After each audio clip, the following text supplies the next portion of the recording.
Shalom Aleichem. Bapak Yahweh memberkati saudara sekalian. Malam ini Bapak Ibu Saudara, saya akan menyampaikan satu materi yang saya beri tema situasi dunia setelah rapture. Yang jelas situasi ini kita sudah tidak ada di sini. Kita sudah ada bersama Bapak Yahweh. Tapi perlu juga kita mengetahui. Namun sebelumnya, seperti biasa saya akan bacakan kesaksian-kesaksian yang hebat yang masuk kepada saya, yang membuktikan bahwa Bapak Yahweh itu Maha Kuasa. Saya akan bacakan kesaksian pertama, yaitu dari Ibu Meliana Chandra dari Purwodadi. Saya bacakan.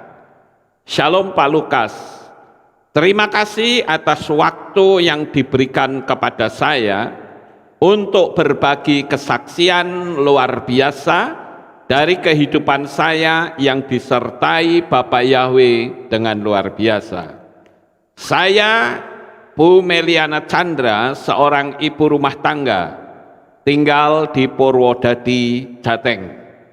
Saya berasal dari keluarga Kristen biasa yang awalnya dikenalkan dari ibu saya, yang sama sekali tidak begitu paham tentang isi kekristenan itu sendiri. Tapi ibu saya percaya sekali Tuhannya itu adalah nama Yunani tersebut. Jadi tetap saya ikuti sampai saya dewasa. Dari semasa kecil banyak pertanyaan di hati saya yang tidak terjawab. Seperti pertanyaan saya yang keluar di saat saya pertama kali mau membaca isi kitab suci atau Alkitab. Lalu bertemu dengan nama Syiah. Tiba-tiba hati saya menjadi janggal. Loh, kok Syiah ya? Kenapa sama seperti orang sebelah? Karena masa kecil saya banyak hinaan dari keluarga papa saya yang masih beragama leluhur. Yang mengatakan Kristen itu sama dengan agama sebelah sambil mentertawakan. Mereka amat tidak menyukai ibu saya yang Kristen dan berhasil mengajak keluarga saya, kakak dan papa, menjadi menerima Kristen. Akhirnya membaca Alkitabnya malah menjadi sulit buat saya. Di kuliah pun diajarkan tentang Tritunggal. Sampai suatu waktu setelah saya berkeluarga dan mempunyai anak, saya malah dipertemukan oleh seorang saksi Yehova yang datang ke rumah setiap hari Rabu untuk mengajar saya tentang pengertian dan doktrin mereka. Karena dengan awalnya dari kebenaran info nama Bapa, yaitu Yahweh, kadang Yehova, saya menerima mereka buat belajar. Dengan diiringi doa-doa saya agar mendapatkan jalan kebenaran yang memang dari Tuhan yang benar, pencipta langit dan bumi. Selama 1 tahun saya belajar membuat saya maniak membaca Alkitab. Ini sisi positifnya.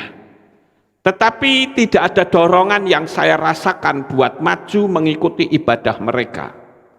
Akhirnya saya tetap beribadah di gereja-gereja besar pada umumnya.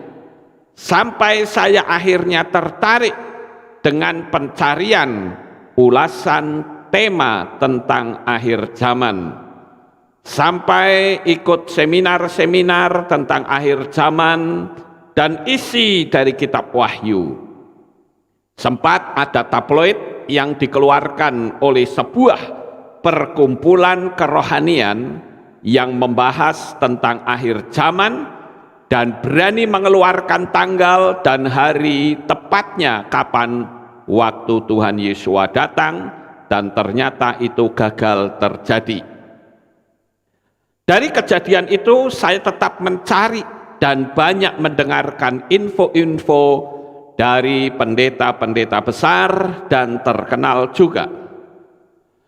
Dan suatu hari di saat saya di dapur sedang aktivitas memasak, saya menemukan channel Pak Lukas, dan saya yakin itu bukan suatu kebetulan.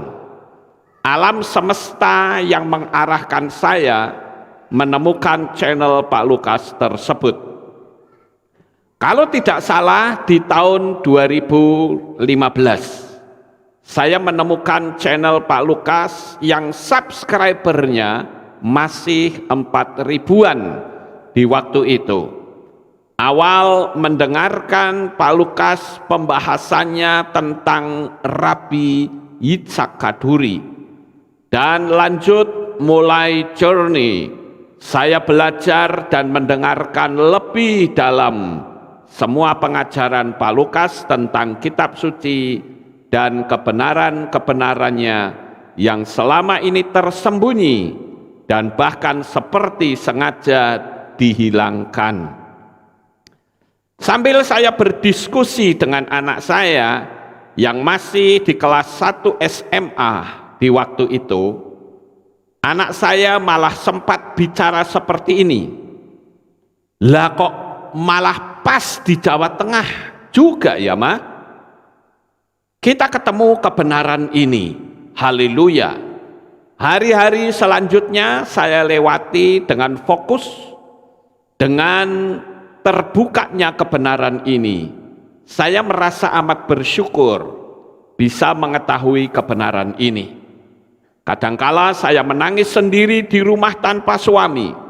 Saya paham apa yang sudah saya dapatkan. Sekarang suami saya sudah menyebut nama Bapak Yahweh, tetapi sampai sekarang masih belum mau maju untuk baptis pembaharuan dan melepaskan ikatan dengan nama yang lama. Masih saya bawa dalam doa terus sampai sekarang. Di tahun 2018, saya terdorong oleh anak saya yang mengingatkan bertekad untuk baptis pembaharuan di Magelang yang sudah dilayani Pak Lukas. Maafkan kesaksian saya terlambat agak lama. Sebenarnya karena saya menunggu bisa bersama dengan suami saya. Setelah mengenal nama Bapak Yahweh secara berangsur-angsur, doa saya berubah dan saya merasakan kuasanya juga berubah. Memang dengan dasar pengetahuan yang lebih dalam membuat iman kita itu lebih besar, hebat, dan dahsyat. Saat mendoakan anak, tumpangan tangan juga kita merasakan kuasanya jauh berbeda dengan nama yang lama. Sampai anak saya mempunyai berkat luar biasa, bisa mempunyai kesempatan untuk bisa bersekolah di Jepang selama 3 tahun dengan dibantu jalur beasiswa dari sekolahnya. 2 tahun sekolah bahasa ditambah 2 semester kuliah vokal. Dari selama apa yang kami jalani di kehidupan kami merasakan amat berbeda dengan kepenuhan roh di zaman masih memanggil nama yang lama. Saya memutuskan untuk baptis pembaharuan, bukan dengan belajar dalam waktu yang pendek. Pondasi yang saya bangun itu 3 tahun lamanya, baru saya dan anak saya menerima baptis pembaharuan. Dan untuk kedepannya saya yakin penyertaan Bapak Yahweh selalu ada dan beserta dengan kami selamanya. Mengenai tanda bilangan binatang itu, anak saya dengan terpaksa menerima di bandara Saya sempat nangis-nangis histeris karena takut tentang roh dan jiwa anak saya. Tetapi doa pengampunan tetap saya sampaikan kepada Bapak Yahweh. Saya tetap yakin ada pengampunan itu untuk anak dan suami saya.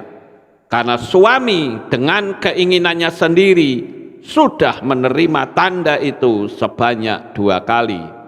Dan hanya saya yang masih belum dan selalu menolak. Mari kita berdoa bersama-sama saling menguatkan untuk terhindar selalu dari tanda itu. Kehidupan kami sampai sekarang terpelihara dan dilindungi kuasa Bapak Yahweh yang luar biasa sampai sekarang dan selamanya. Cara mata saya melihat dunia yang dirasakan amat jauh berbeda sekarang. Dari kesaksian ini benar-benar menguatkan kita semua yang percaya, karena Bapak Yahweh tetaplah yakin pasti ada jalan buat anak-anaknya yang takut dan selalu bergantung kepadanya. Sekian, terima kasih banyak, haleluya, sukses dan kuat hebat selalu buat Papi Lukas dan seluruh keluarga besar, selalu semangat dan selalu dalam proteksi kuasa Bapak Yahweh yang luar biasa. Amin, haleluya. Ini kesaksian pertama.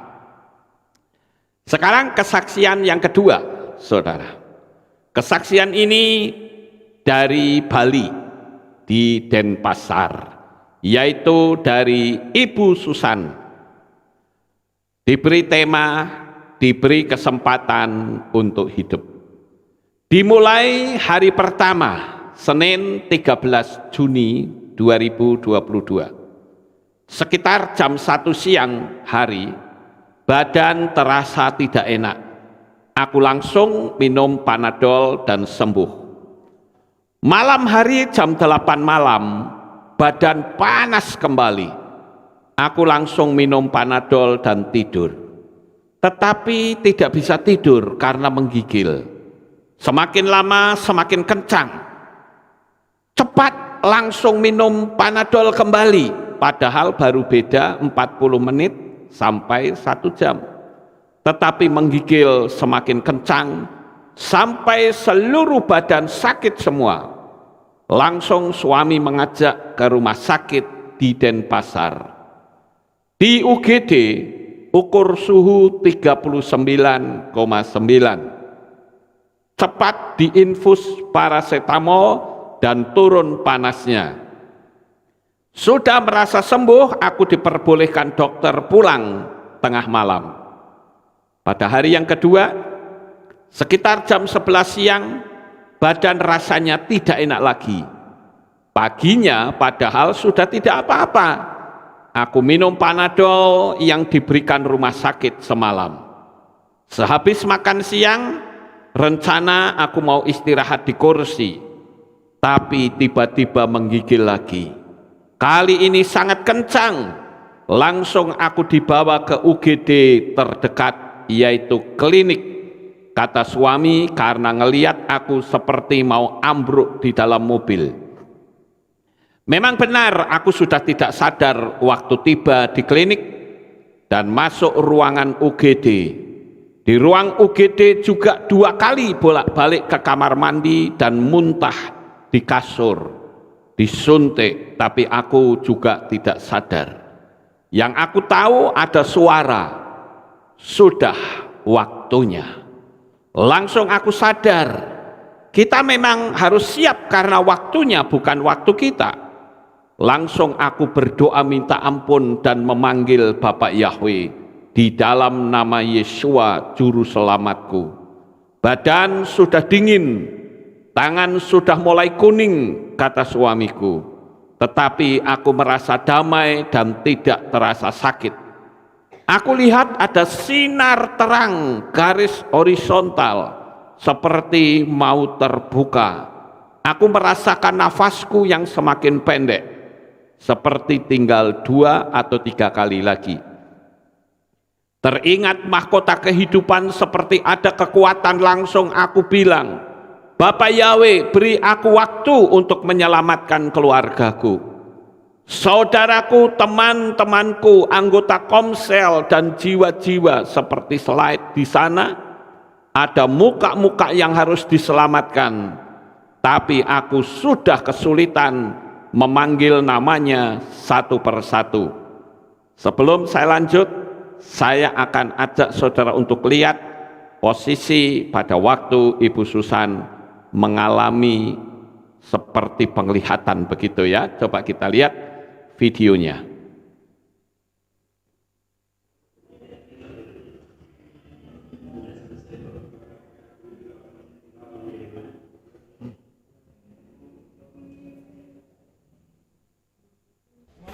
Ya, kita pulang ya. Sudah selesai kok di rumah.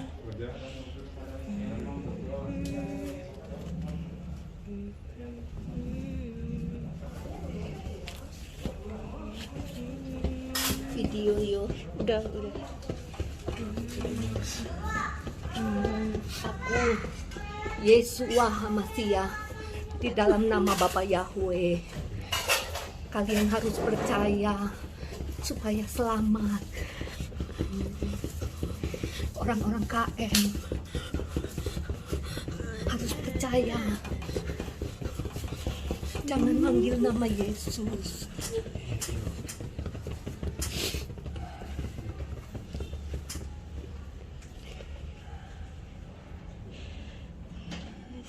Saat Ibu Susan mengalami penglihatan dan dia diperlihatkan oleh wajah-wajah dari keluarganya, dari temannya, namun untuk menyebut namanya agak sulit ya. Dan bahkan di situ dia sempat mengatakan jangan panggil Yesus. Dan itu benar sekali. Saya lanjut. Lalu ada suara lagi, Tuhan bilang, bukan Allah, tapi namaku Yahweh.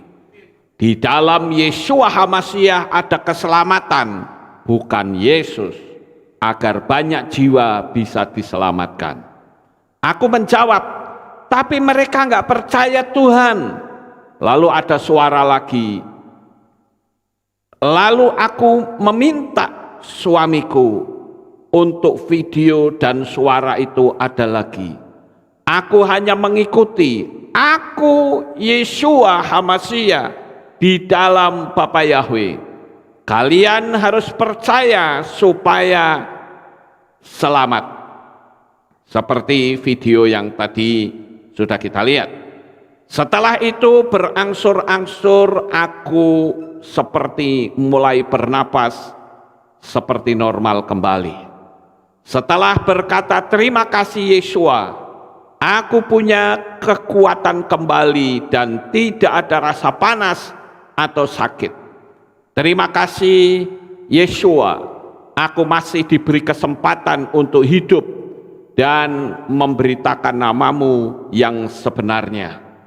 Setelah itu, waktu perjalanan pulang di mobil, Pak Lukas video call dan mendoakan. Aku masih tidak percaya kejadian tadi. Malamnya aku tidak dapat tidur sama sekali, tapi tidak mengantuk. Sampai hari Sabat 18 Juni, aku berdoa dengan suami ibadah Sabat online dari Kehilat Aleph Tau di sore hari. Malamnya seperti dibangunkan jam 12.45, aku menyembah. Dan tiba-tiba tangan terangkat tinggi dan besar, badan lurus ya. Bapa Yahweh terasa hadir di depan, dekat sekali. Sambil aku terus menyembah lagu segala pujian dan kemuliaan hanyalah bagimu, hanyalah untukmu.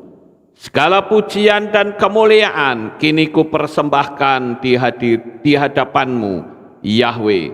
Setelah itu mendapatkan pernyataan, sudah menang, dan aku berkata, amin. Segala kemuliaan hanya bagimu Bapa Yahweh. Biarlah melalui kesaksianku ini, bisa memberkati orang yang membaca dan mendengarnya. Terima kasih Pak Lukas yang selalu mendukung aku dan keluargaku di dalam doa. Doaku Bapak Yahweh selalu melindungi dan memberkati Papi Lukas beserta keluarga dan semua jemaat KPI. Dalam nama Adonai Yeshua HaMashiach dan Ruach Elohim menyertai selalu. Amin. Haleluya. Ya, boleh beri tepuk tangan saudara. Haleluya. Dua kesaksian yang indah.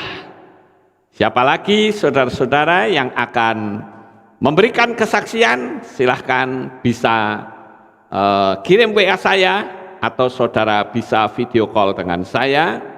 Kesaksian bisa kelihatan wajah saudara. Seperti waktu yang lalu ada kesaksian dari Bapak Kamajaya yang kecelakaan di tengah malam. Pertolongan Bapak Yahweh tidak pernah terlambat. Haleluya. Nah, Bapak Ibu yang terkasih, sekarang kita akan masuk ke materi kita.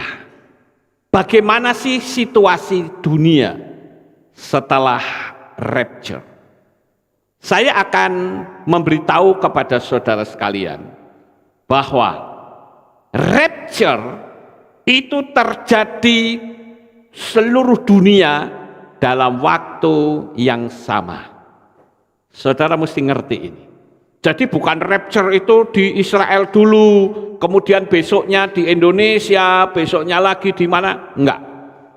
Begitu Yesua datang di awan-awan, seluruh dunia akan melihat dan akan menyongsong Tuhan di awan-awan yang permai di waktu yang sama. Saya melihat gambar-gambar tentang rapture itu memang agak berbeda ya dengan persepsi yang saya miliki, saudara-saudara. Karena saya lihat di Google Image, ketik rapture, itu mesti gambarnya orang yang sedang terangkat begitu. Tetapi kalau saya lihat di dalam kitab suci, bukan seperti itu terangkatnya. Dalam teks berbahasa Inggris dikatakan in the twinkling of an eye.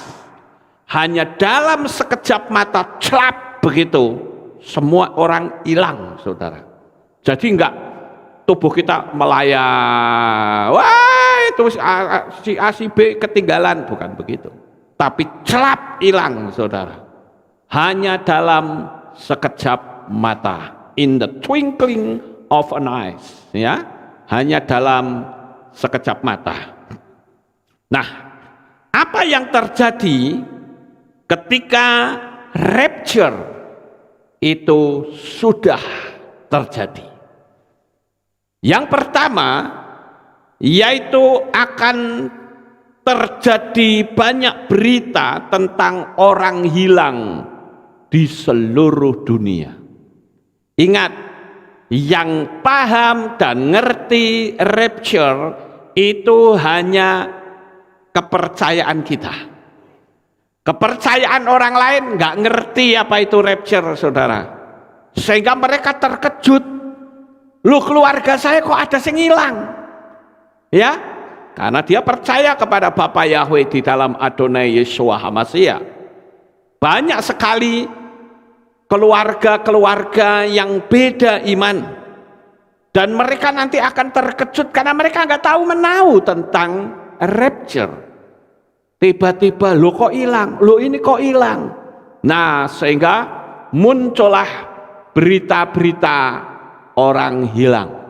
Ya, Bapak Ibu, akan banyak muncul berita orang-orang hilang di seluruh dunia.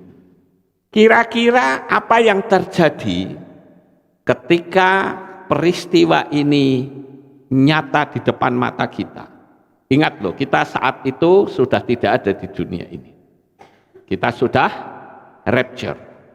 Tapi saya bisa membayangkan bagaimana paniknya orang ketika dia melihat keluarganya hilang.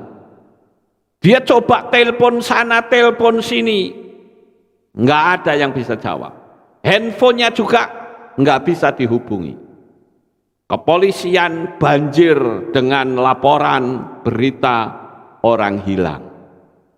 Itu adalah yang pertama. Dan yang kedua, yang terjadi adalah kecelakaan di mana-mana. Karena apa? Pengemudinya hilang, saudara-saudara. Karena pengemudinya hilang, maka mobil itu lari sendiri, nggak ada yang mengemudikan. Kereta api juga lari sendiri, nggak ada yang mengemudikan. Karena apa? Masinisnya hilang, ikut rapture, saudara. Begitu juga kita lihat ada kapal yang mungkin karena tanpa kemudi dia bisa nabrak. Pokoknya yang terjadi di dalam dunia ini adalah orang-orang yang menghilang secara tiba-tiba dan kecelakaan terjadi di mana-mana.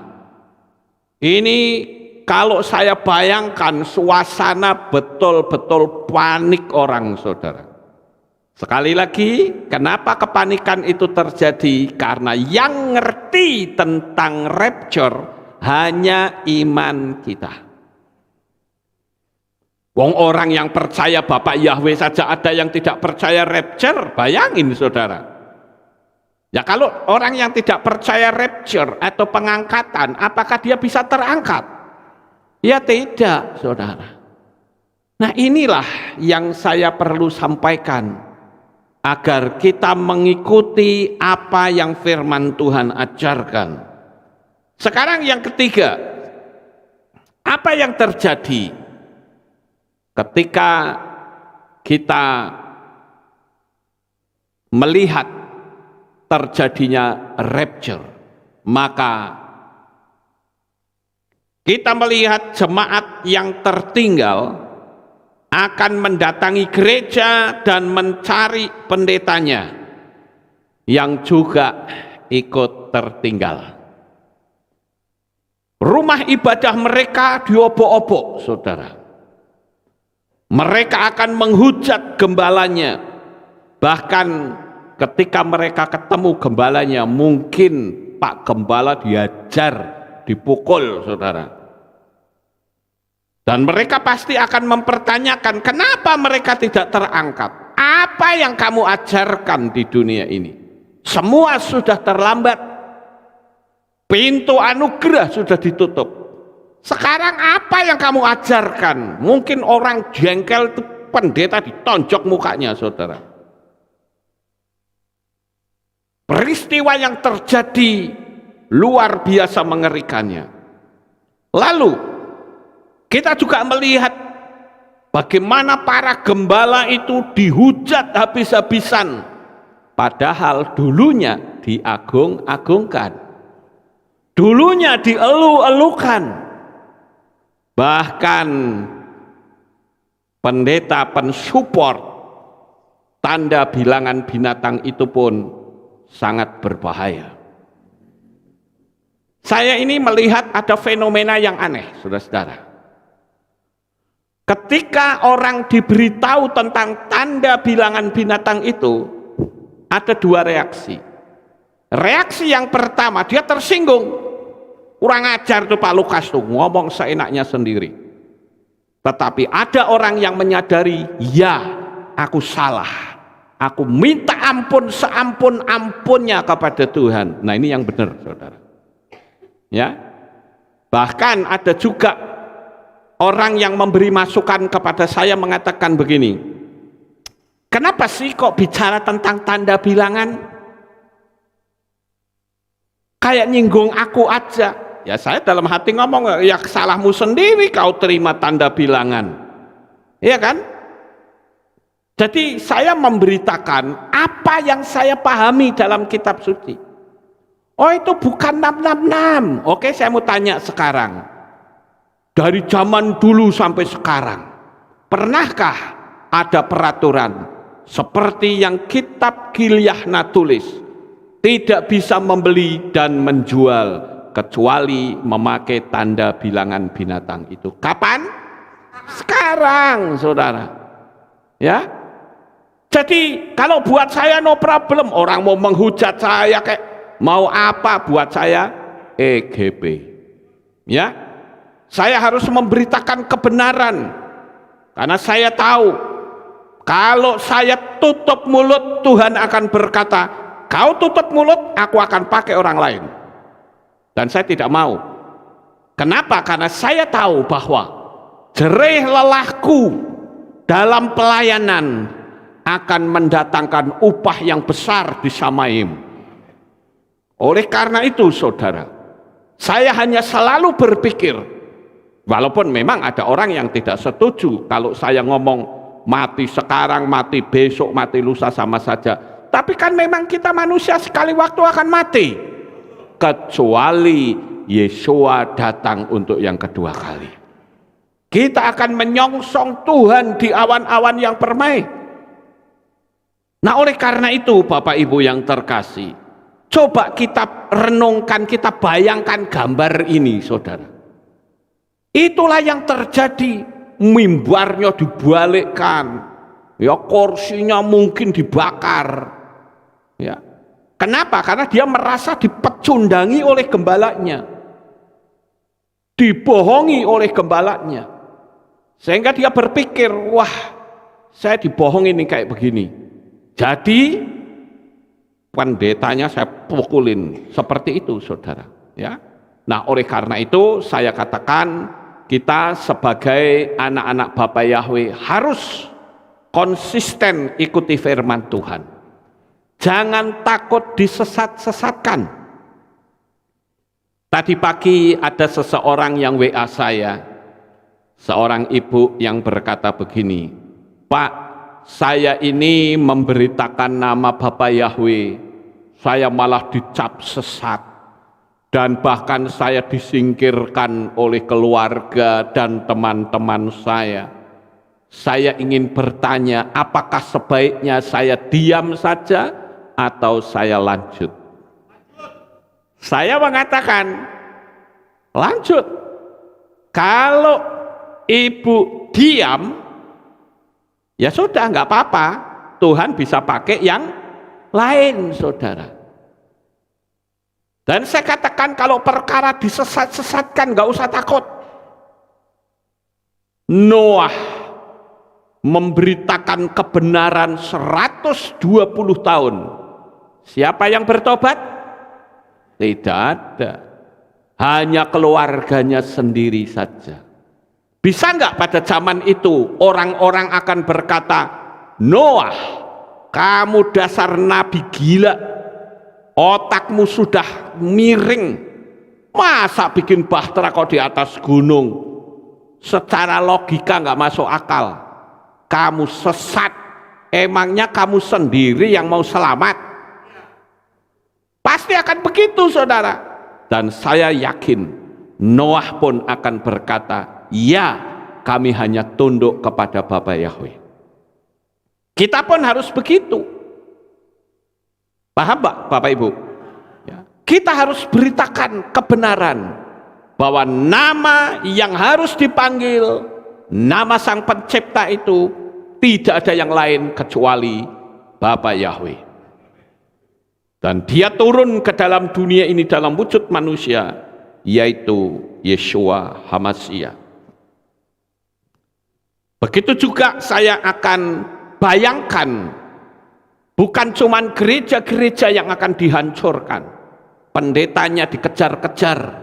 Sekarang dikejar 2 kali ya, nanti kita akan lihat. Dikejar jemaat yang digembalakannya. Bahkan para pembuat konten YouTube yang bermulut kotor akan terheran-heran karena dia juga tidak ikut rapture. Selama dia bikin konten, wah beritanya aku ikut rapture, tapi ternyata ketinggalan. Kenapa? Karena kurang ajar menghujat nama Bapak Yahweh, saudara. Kalau memang belum tahu, belum paham, lebih baik tutup mulut. Daripada menghujat sana, menghujat sini, nyesat-nyesatkan, ya nanti kita lihat saja. Jadi kondisinya akan seperti itu. Tapi sayang sekali, semuanya sudah terlambat. Pintu anugerah sudah ditutup, dan yang menutup adalah tangan Bapak Yahweh sendiri. Oleh karena itu, manfaatkan waktu yang ada untuk menghimpun dana di Syamaim. Di posisi ini, tidak ada lagi yang bisa dimintain tolong. Ingat Bapak Ibu, bahwa dunia ini tanpa Tuhan, karena Roh Kudus sudah kembali dan zaman anugerah sudah ditutup. Semuanya terlambat. Saudara tidak bisa mundur waktu, hanya dalam 1 detik pun tidak bisa. Ketika sangkakala berbunyi dan semua orang-orang yang percaya kepadanya menyongsong Tuhan di awan-awan yang permai, tinggal kita ketinggalan atau akan ikut rapture. Posisi kita itu hanya sampai di posisi rapture, saudara. Karena apa? Karena setelah rapture sudah, kita mau berharap sama siapa? Sama Tuhan. Tuhan yang mana? Dunia ini tidak ada Tuhan. Dunia ini betul-betul total di bawah kekuasaan setan. Dan sekarang sudah jelas, semakin nyata di depan mata kita. Lalu apa yang terjadi berikutnya?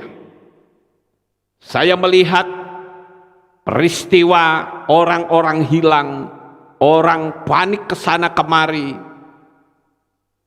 bapak-bapak pendeta dikejar-kejar. Maka yang keempat adalah orang akan berebut rumah yang tanpa penghuni untuk dijadikan menjadi milik, dan terjadi penjarahan besar dan perebutan hak baik rumah maupun hotel. Semua orang sudah betul-betul panik dan ketakutan, tidak tahu dia harus berbuat apa. Saat ini kita sedang ada dalam pintu anugerah. Tolong bagi Bapak Ibu Saudara yang asal-asalan dalam mengikut Tuhan, perhatikan apa yang saya sampaikan. Jangan sampai terlambat dan saudara akan menyesal selama-lamanya. Memang orang yang bisa bertahan di zaman anti Hamasyah itu akan masuk ke kerajaan 1000 tahun.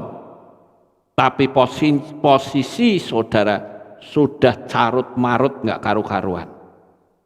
Karena di zaman anti Hamasyah itu tidak ada enaknya, saudara. Yang ada adalah penganiayaan yang terjadi di mana-mana. Penjarahan terjadi di mana-mana. Lalu yang berikutnya 666, sistem agama tunggal mulai diberlakukan. Bapak Ibu Saudara yang terkasih, sistem agama tunggal ini sebetulnya sudah diresmikan di Jepang beberapa waktu yang lalu. Namun semua agama masih boleh menggunakan peraturan masing-masing. Agama itu mendukung program ini. Tetapi nanti setelah dia berkuasa, semua agama harus tunduk pada aturan yang dia miliki. Jadi saudara, agama-agama tidak boleh lagi menggunakan aturan masing-masing.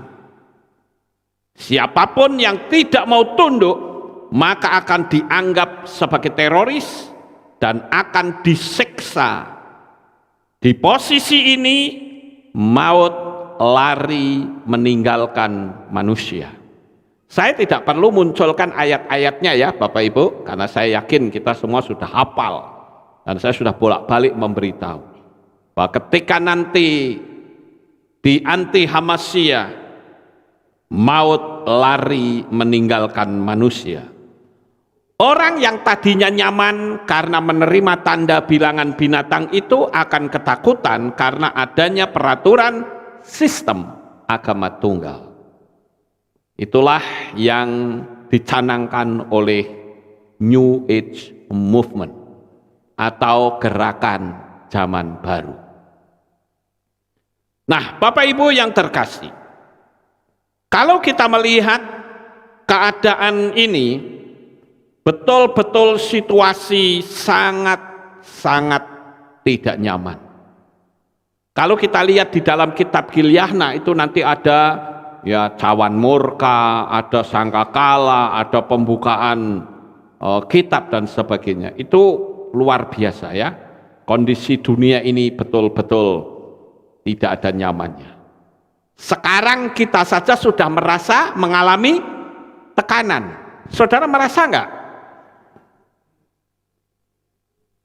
Ancaman-ancaman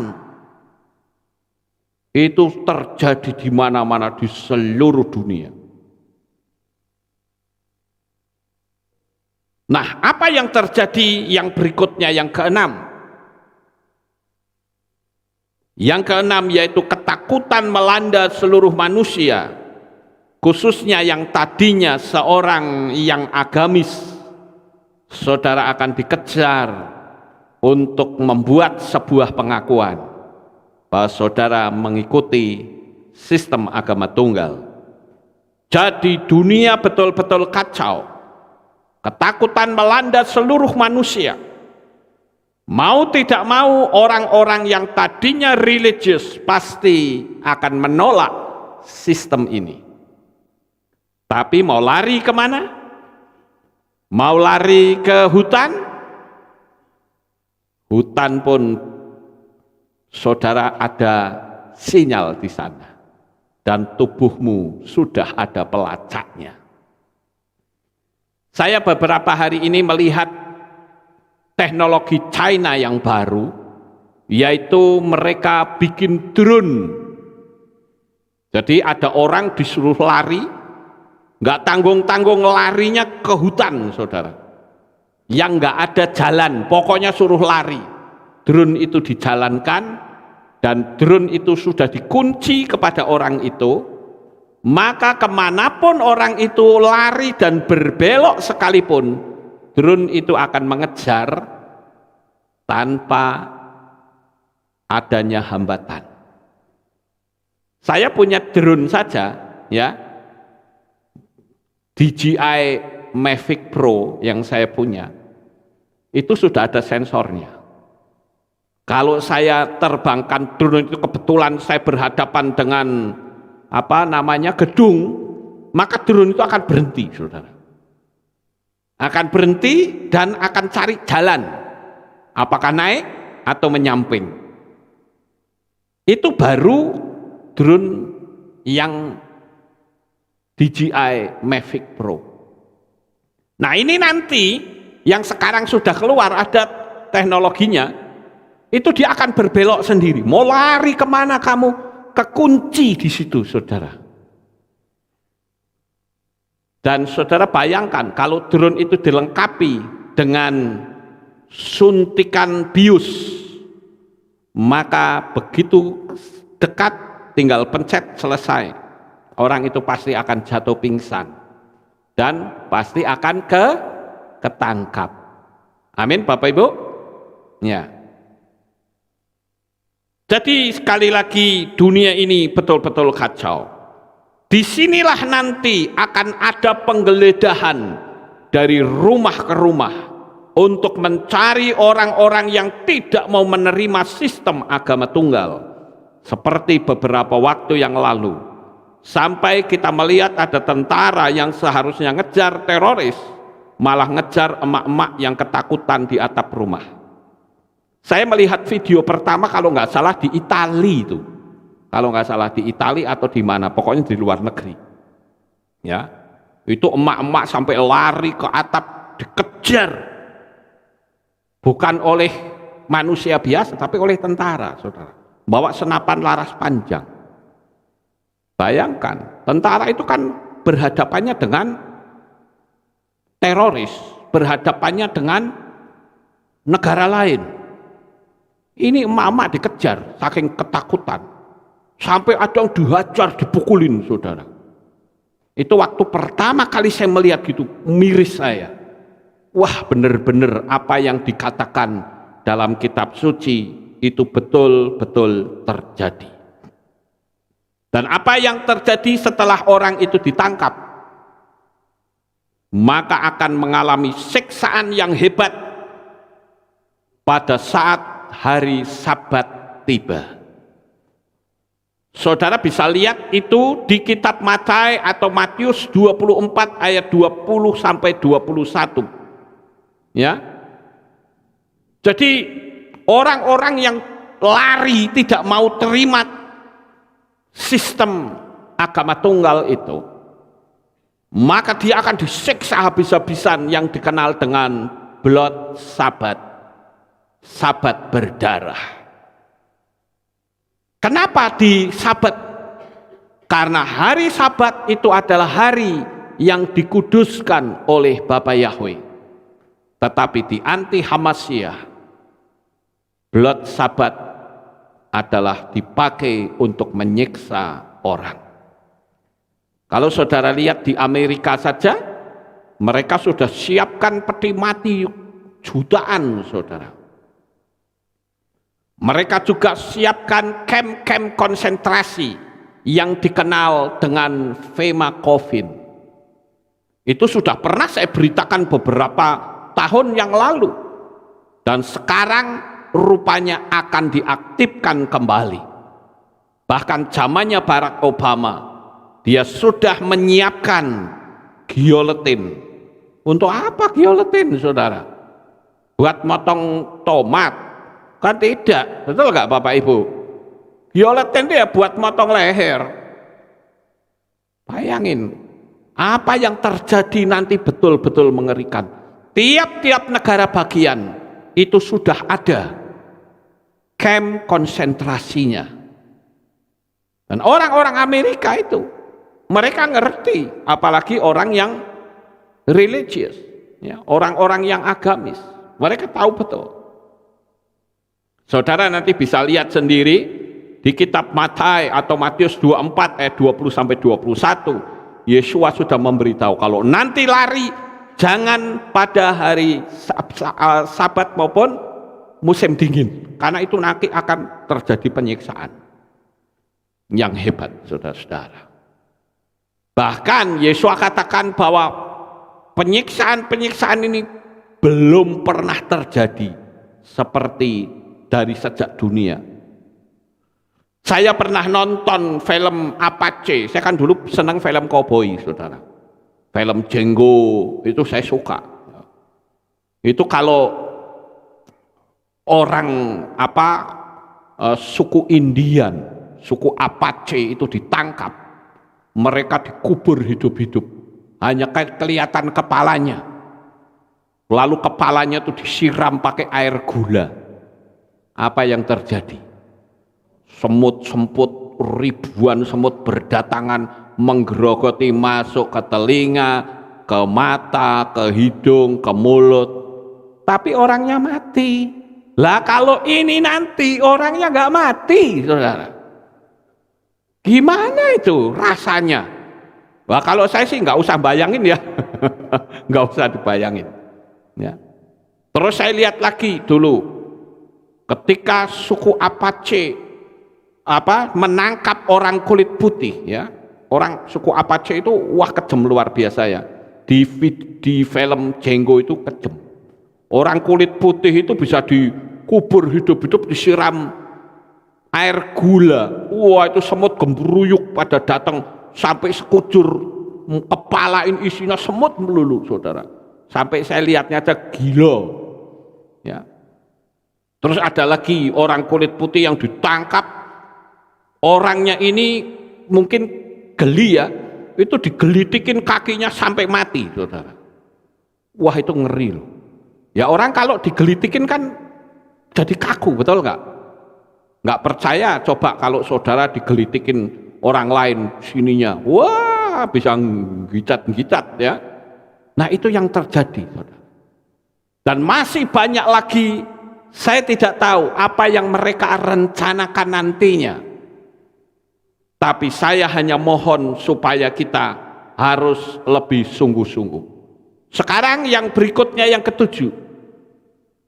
Yang ketujuh, yaitu diberlakukannya sistem mata uang tunggal dan penyerahan aset pribadi. Ya, sistem penyatuan uang digital dan penyerahan semua properti apapun di dalam sistem tatanan dunia baru. Artinya apa, saudara? Kekayaanmu tidak akan bisa kau miliki. Tapi ingat, peristiwa ini adalah setelah rapture. Hati-hati Bapak Ibu. Uangmu yang besar pun tidak bisa dinikmati. Semua aset yang saudara miliki. Saudara punya pabrik, saudara nggak bisa miliki. Saudara punya villa, punya hotel, nggak bisa saudara miliki. Punya resort sekalipun tidak bisa saudara miliki. Sekarang saja kita lihat, semua sudah mau di sistem digital semuanya. Dan saya katakan ini sistem digital itu yang paling seneng, itu adalah para hacker. Hacker itu bisa menjadikan apa saja. Bayangin saudara, Videotron yang di jalan-jalan itu saja bisa diotak-atik pakai handphone, bisa berubah gambarnya. Bayangin, saudara lihat tuh di YouTube ada tuh para hacker yang jahilin Videotron di jalan-jalan itu. Teknologi itu tinggal adu pinter sekarang. Siapa yang pinter, dia akan kuasai. Jadi nanti akan diberlakukan sistem uang tunggal. Dari dulu orang berusaha untuk bikin sistem uang tunggal, gagal terus, saudara. Karena apa? Belum waktunya. Tapi nanti pasti akan terwujud. Tapi nggak usah khawatir, kita sudah tidak ada di dunia ini. Haleluya. Sekarang yang berikutnya adalah persiapan apakah yang harus kita lakukan?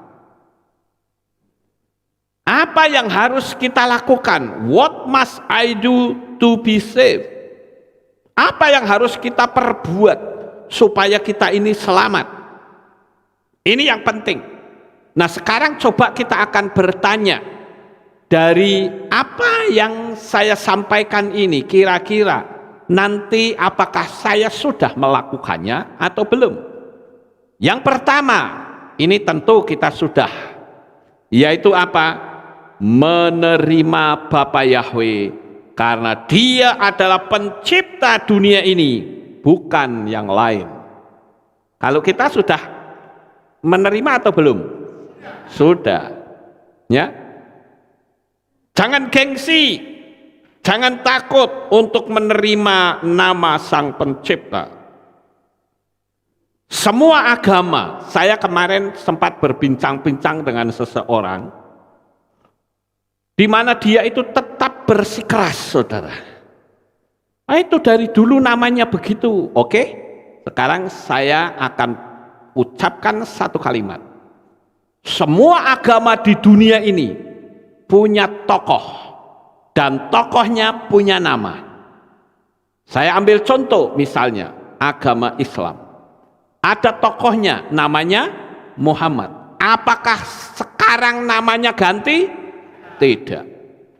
Agama Konghucu, ada Kuan Kong, Kuan Ping, Kuan Im. Apakah sekarang ganti nama? Tidak. Tapi kenapa Tuhannya orang Israel? Sumbernya dari Israel, namanya bisa nama Yunani dan Arab. Apakah Anda tidak curiga di sini? Ketika dikasih tahu, ngototnya luar biasa. Ini zaman di mana Bapak Yahweh membuka, menyingkapkan hal-hal yang selama ini kita tidak ketahui. Jadi kita harus sadar, dan saya beritahu kepada saudara sekalian, jangan takut dimusuhi karena nama Yahweh. Karena Bapak Yahweh akan menjadi pembela dan penolong hidup saudara. Ya, sekarang yang kedua, apa yang harus kita lakukan? Setelah kita menerima nama Bapak Yahweh, meteraikanlah dirimu dalam meterai kepemilikan atas nama Bapak Yahweh. Kalau saudara melihat di gambar ini adalah Bapak Dr. Surati Ben Abraham. Beliau ini adalah orang pertama yang memberitakan nama Bapak Yahweh di Indonesia. Dan Tuhan izinkan tangan sayalah yang membaptis pembaharuan beliau saat datang ke Magelang. Sempat terjadi perdebatan dengan saya, tetapi saya katakan pada waktu mau nginap, saya bilang begini, Bapak jangan debat saya, tapi saya akan kembalikan kata-kata Pak Surati. Saya bilang, Bapak selalu berkata, back to the Bible, back to the Bible. Bible yang mana, Pak? Sekarang saya kembalikan lagi. Tadi Bapak bertanya kepada saya, Pak Lukas dibaptis oleh siapa? Itu salah pertanyaan itu. Harusnya Bapak tanya, Pak Lukas dulu dibaptis dalam nama siapa? Itu baru benar. Bukan siapa. Kalau siapa kan pelakunya, betul nggak saudara? Tetapi kalau di dalam nama siapa itu adalah meterai kepemilikannya, itu siapa. Sekarang nggak usah debat saya, silahkan istirahat, besok kita keluar. Waktu besok paginya, saya mendatangi dia di Hotel Puri Asri. Saya katakan begini, ayo Pak kita breakfast sebentar. Semalam Pak Lukas ngomong begitu, saya renungkan. Oh ya, terus bagaimana dengan renungan Bapak? Sambil dia malu-malu tetapi juga menanggalkan gengsinya, dia katakan begini, apa yang Pak Lukas katakan benar adanya. Oke, kalau benar Bapak harus dibaptis pembaharuan, karena itu meterai kepemilikan. Saya katakan bahwa ada ayat firman Tuhan yang mengatakan, apa yang kau ikat di bumi akan terikat di surga. Apa yang kau lepas di bumi akan terlepas di surga. Dulu Bapak dibaptis diikat dalam nama siapa? Itulah yang akan nanti menuntut Bapak di kursi pengadilan Tuhan. Lalu dia berpaling kepada istrinya, Ibu Wida. Dia katakan begini, Ma, enaknya kita dibaptis siapa ya, Ma? Ibu Wida katakan, kan kita ikut ibadahnya orang Yahudi, suruh aja dia membaptis kita. Pak Surati berkata, tidak, nanti baptisan kita salah lagi. Dalam nama Hashem, enggak mau. Akhirnya apa? Ibu Wida berkata, loh Pak, di sini kan ada Pak Lukas, suruh aja dia baptis kita. Terus dia lihat wajah saya dan berkata, Pak Lukas mau membaptis saya. Saya katakan peristiwa ini saya tunggu 10 tahun Pak. Dan hari ini tanggal 10. Dan hari ini bulan 10. Dan hari ini jam 10. Apakah ini suatu kebetulan? Langsung dia melenggong dan berkata, oh iya, ya sudah kita baptis. Akhirnya saya baptis. Inilah videonya ada di YouTube, di channel Lukas Sutrisno. Saudara lihat, ini menjadi contoh teladan. Sekalipun dia orang tua, tetapi dengan rendah hati dia mau memberi diri dibaptis, sekalipun sama saya yang lebih muda. Ada banyak pendeta-pendeta yang sombong, yang tidak mau. Kenapa? Aku dulu kan sudah. Ya sudah, dalam nama siapa? Paham nggak Bapak Ibu? Sudah itu sama saja tenggelamnya sudah. Airnya sama, tapi formulanya salah. Ya. Jadi ini yang harus kita lihat. Saya jadi ingat saudara, kalau bicara baptisan. Mungkin saudara masih ingat dulu ada jemaat kita yang merupakan seorang ship engineer atau ahli mesin kapal. Dia ada di mana-mana. Dan sekali waktu dia menghubungi saya, namanya Bapak Yoko. Dan ternyata Pak Yoko itu rumahnya malah di depan kehilat kita. Ya. Dia cerita sama saya kalau di dalam tubuhnya itu ada setan yang menguasainya, yang bernama Azazel. Dia katakan, saya sudah berulang-ulang kali berusaha untuk mengeluarkan, karena dia dari kepercayaan lain. Saya nggak perlu kasih tahu kepercayaannya. Saya sudah berulang kali minta dilepaskan oleh tokoh-tokoh spiritual di dunia ini. Tapi Azazel tidak mau keluar. Dan akhirnya dia bilang, percuma kamu suruh aku keluar. Aku ini kekuatannya besar. Kalau kamu suruh aku keluar, kamu yang tersiksa. Akhirnya Pak Yoko tidak jadi pergi ke paranormal yang lain. Tapi ada satu kalimat dari si Azazel. Dia katakan, tapi aku akan keluar ketika aku dimeterai. Pak Yoko nggak tahu meterai itu apa. Ingat, dari kepercayaan lain. Aku nggak ngerti meterai itu apa. Tapi karena aku terus mengikuti Pak Lukas, dan saya yakin sekarang pun pasti sedang ngikutin channel kita. Saya sering berkata, baptis pembaharuan itu meterai kepemilikan atas nama yang dipakai untuk saya sebut, yaitu Bapak Yahweh. Lalu Pak Yoko ini tanya, apakah yang dimaksud meterai itu adalah ketika saya nanti dibaptis? Setan itu berkata, iya. Akhirnya waktu yang saya tunggu sampai, dia datang ke Magelang. Mungkin saudara masih ingat ada kesaksiannya juga, ya. Saya suruh dia bersaksi di sini. Karena sebelumnya dia selalu kalau WA sama saya, nggak pernah mau nyebut Yahweh, nggak pernah mau, saudara. Selalu ngomongnya nama itu, nama itu, nama itu. Nama itulah pada bayi Hashem. Ha itu artinya itu, Shem itu artinya nama. Selalu begitu. Saya ngomong, loh Pak Yoko, kok Bapak selalu ngomong nama itu, maksudnya gimana? Nanti kalau saya di Magelang saya akan cerita. Ya wes, saya tunggu. Dan ketika sampai di sini dia cerita bahwa di dalam tubuh saya itu ada setan dari Gunung Hermon, namanya Azazel, dan kekuatannya luar biasa. Dia pernah menghadapkan 2 kitab suci, yang benar ini atau ini, dan Azazel itu tunjukkan ini yang benar.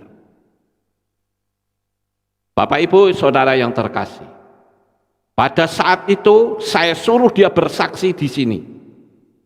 Waktu mic-nya dipegang, mau tidak mau dia sebut nama Yahweh. Dan apa yang terjadi, tangannya gemetar, gemetar. Itu sebetulnya adalah manifestasi dari setan ketika mendengar nama Bapa Yahweh.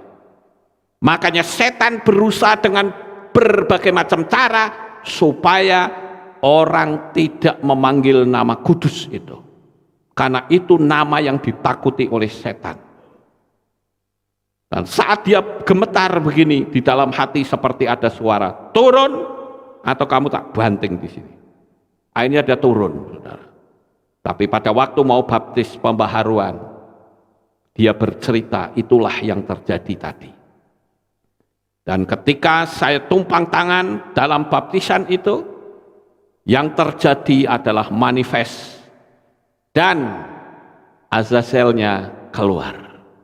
Dia menepati janjinya. Pada waktu dia datang lagi ke sini, saya tanya, apakah si Azazel itu masih menghambat Bapak ketika Bapak panggil nama Yahweh? Tidak. Dia sudah tidak ada lagi dalam tubuh saya.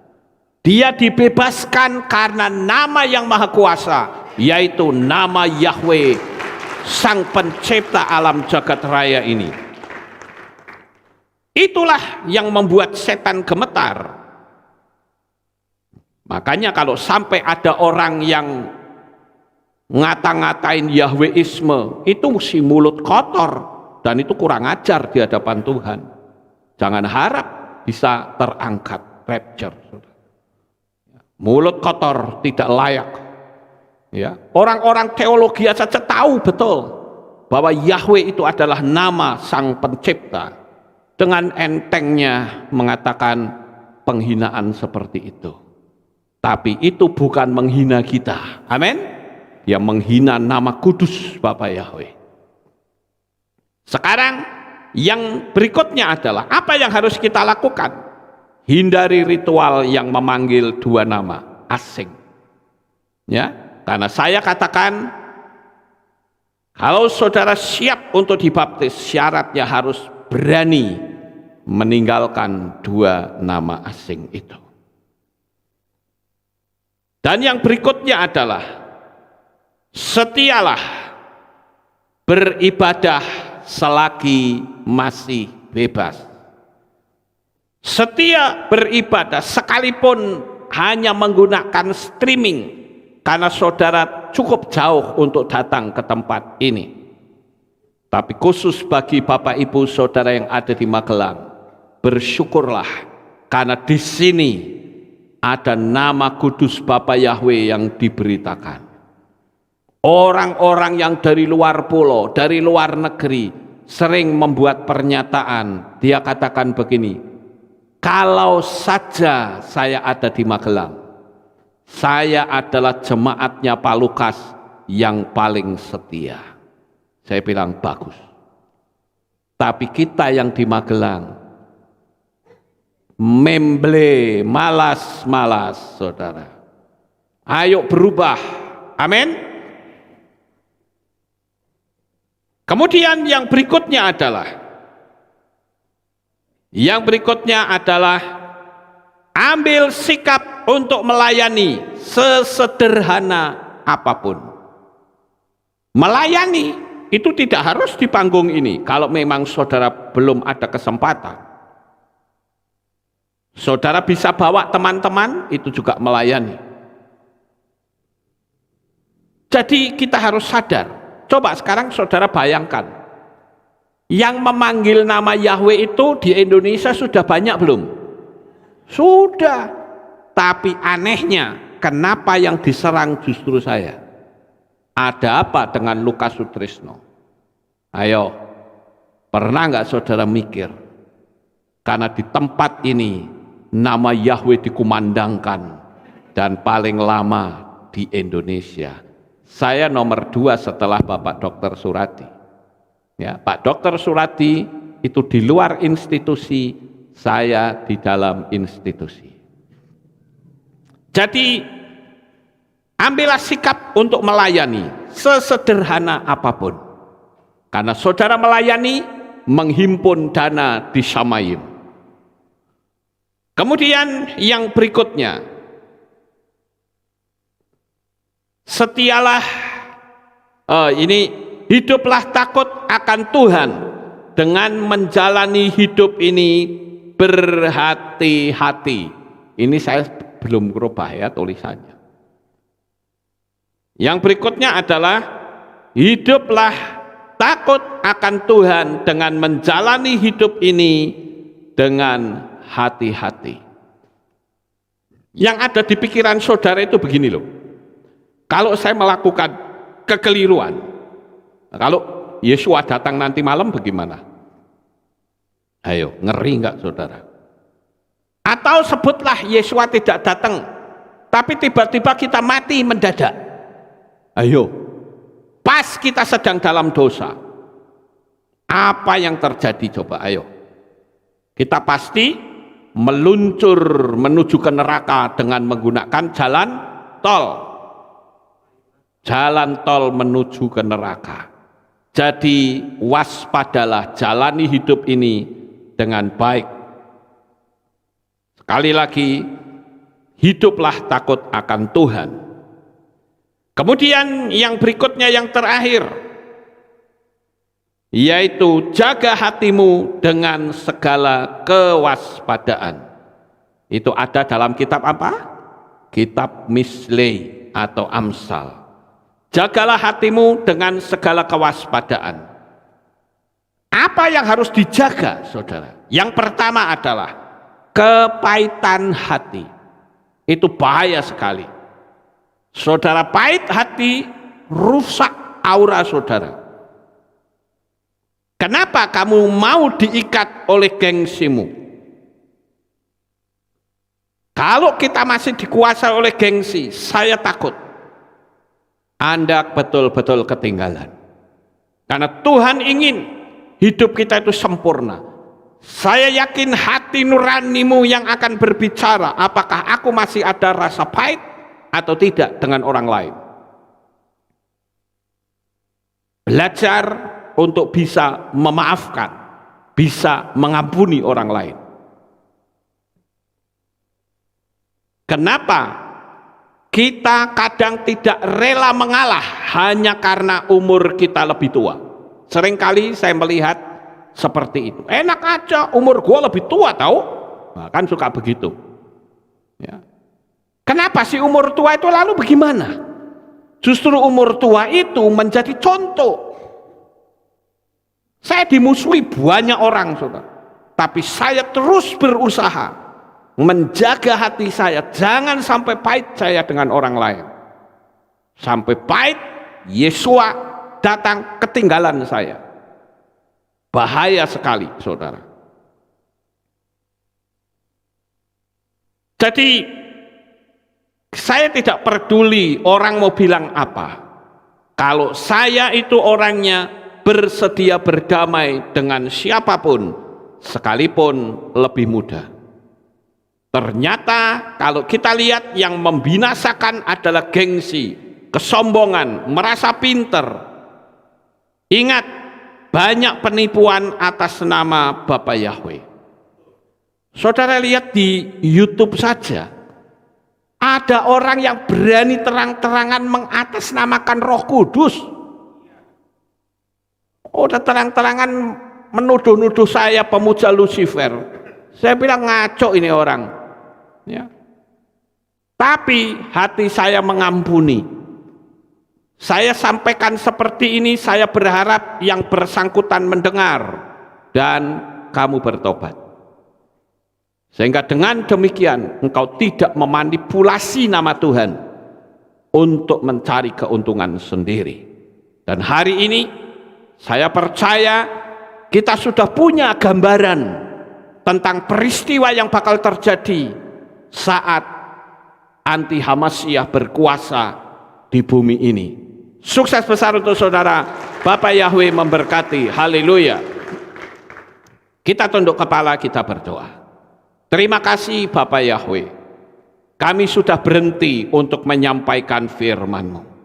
Tapi kami percaya bahwa Roh-Mu akan terus bekerja, sehingga semua orang akan tahu tentang kebenaran. Bukan apa kata pendeta, bukan apa kata sinode, bukan apa kata organisasi, tetapi apa kata firman Tuhan. Terima kasih Bapa, meteraikan firman-Mu di dalam hati anak-anak-Mu. Di dalam nama Adonai Yeshua HaMashiach, kami sudah berdoa. Amin. Haleluya. Kita akan dengar pengumuman. Shalom. Berjumpa kembali dalam Aleph Tau Update News. Berikut pengumuman untuk minggu ini. Jemaat yang dikasihi oleh Bapak Yahweh, kami mengajak saudara untuk berpartisipasi dalam aksi donor darah yang bertemakan darahmu semangat bagi mereka. Kegiatan ini akan diadakan pada hari Minggu 3 Juli 2022 pukul 9 pagi di Kehilat Alef Tau. Demikian pengumuman minggu ini. Sampai jumpa di ibadah selanjutnya. Bapak Yahweh. Itulah pengumumannya, kita akan akhiri ibadah kita. Saya mengundang Jemaat Bapak Yahweh bangkit berdiri dan kita akan tutup dalam doa. Terima kasih Bapak Yahweh, selesai sudah ibadah kami. Dari awal, pertengahan, sampai pada akhirnya. Sebentar lagi anak-anak-Mu akan kembali pulang ke rumah mereka masing-masing. Jaga, lindungi, peliharakan mereka sampai di rumah dengan selamat. Pertemukan kembali pada jam-jam ibadah mendatang di dalam ikatan tali kasih-Mu. Terima kasih Bapa, inilah doa syukur yang kami naikkan kepadamu. Berilah umat-umat-Mu, baik yang ada di tempat ini maupun yang ikut streaming di rumah dari berbagai negara manapun, Bapa Yahweh memberkati. Terima kasih Tuhan, di dalam nama Adonai Yeshua HaMashiach, kami sudah berdoa. Mari kita angkat tangan kita dan kita akan menerima birkat Kohanim. Haleluya. Yevarecheka Yahweh wa yishmereka.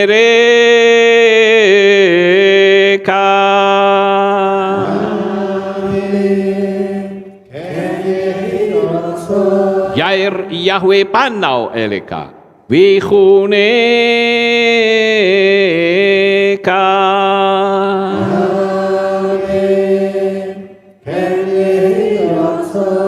Yesa Yahweh panau eleka wa yashem lecha shalom.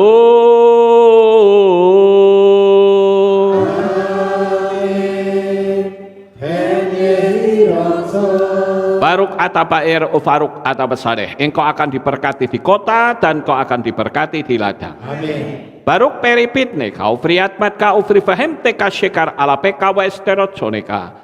Diberkatilah buah kandunganmu, diberkati hasil bumimu, diberkati hasil ternakmu, anak-anak lembumu dan anak-anak dombamu. Amin. Baruk tan akau misyarteka, diberkatilah bakulmu dan tempat adonanmu. Amin. Baruk ata boboy kau faruk ata beseteka, dan kau akan diberkati pada waktu engkau masuk dan engkau akan diberkati pada waktu engkau keluar. Amin. Baruk ata Yahweh Elohenu melek haolam besem Yeshua HaMashiach Ruach HaKodesh kile olam faed. Kami sudah berdoa dan mengucap syukur. Haleluya.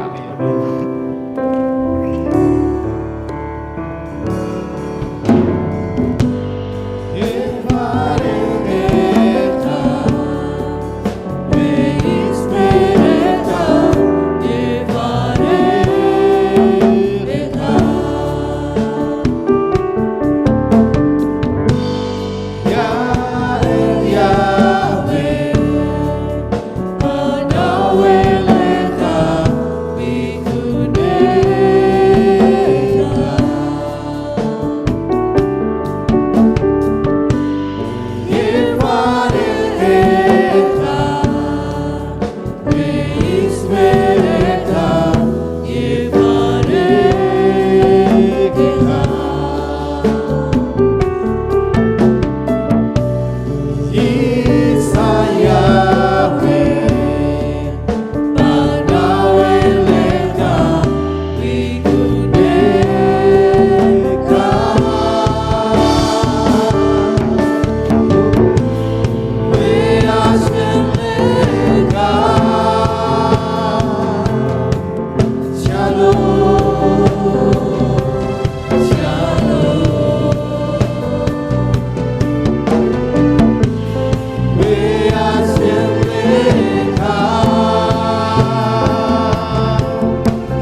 Yeshua, ku datang bersujud dan menyembah di hadapan-Mu. Ku berserah penuh. Yeshua, ku puji segala perbuatan-Mu yang ajaib bagiku, bagi hidupku. Nama-Mu Yeshua yang telah selamatkanku. Kau berikan hidupmu disiksa bagiku. Nama-Mu Yeshua yang ubah hidupku, cara hidup lamaku menjadi baru.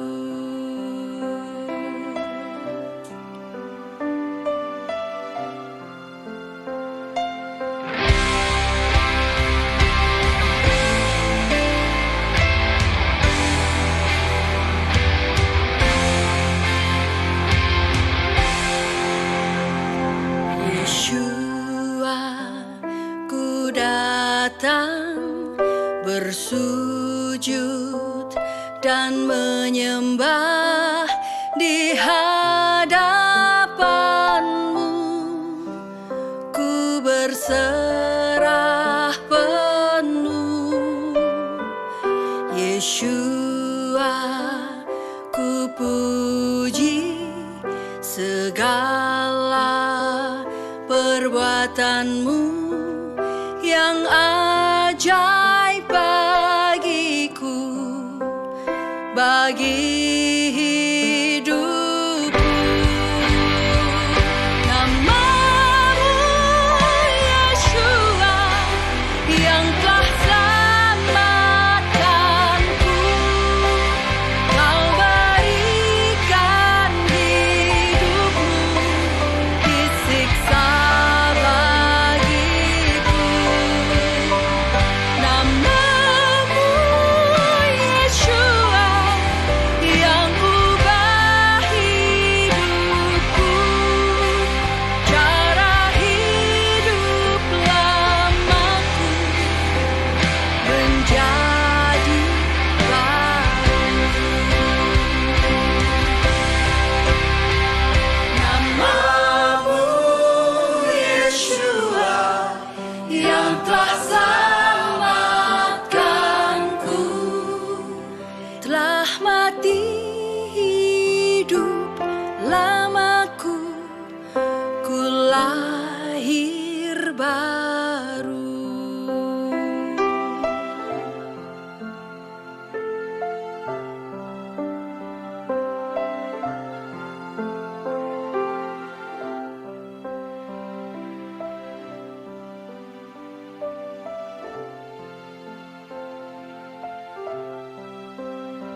Ribuan tahun yang lalu, nama itu ada. Sebelum dunia dijadikan, nama itu sudah ada. Namun, nama itu seolah tenggelam. Namun dia tidak pernah tenggelam. Ehyeh, Asher Ehyeh. Aku ada yang aku ada. Dia ada untuk memberikan keselamatan. Dia ada untuk membawa kita kehidupan. Dia ada dari kekal sampai kekal. Dia Elohim Abraham, Yitzhak dan Yakov. Dia Elohim Israel. Dia juga Elohim atas Indonesia. Dia Elohim yang memulihkan Israel. Dia Elohim yang memulihkan Indonesia. Diberkatilah Israel. Diberkatilah Indonesia. Di dalam kitab Yesaya pasal 43 ayat yang ke-11, di dalam bahasa Ibrani dikatakan, Anoki, Anoki, Yahweh, wa'ain mibal adai Mosia. Akulah Yahweh, dan tidak ada juru selamat selain aku.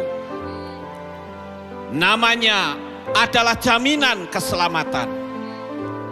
Namanya yang membebaskan kita. Namanya yang membuat kita menjadi selamat. Namanya Yahweh, Elohim keselamatan kita. Haleluya.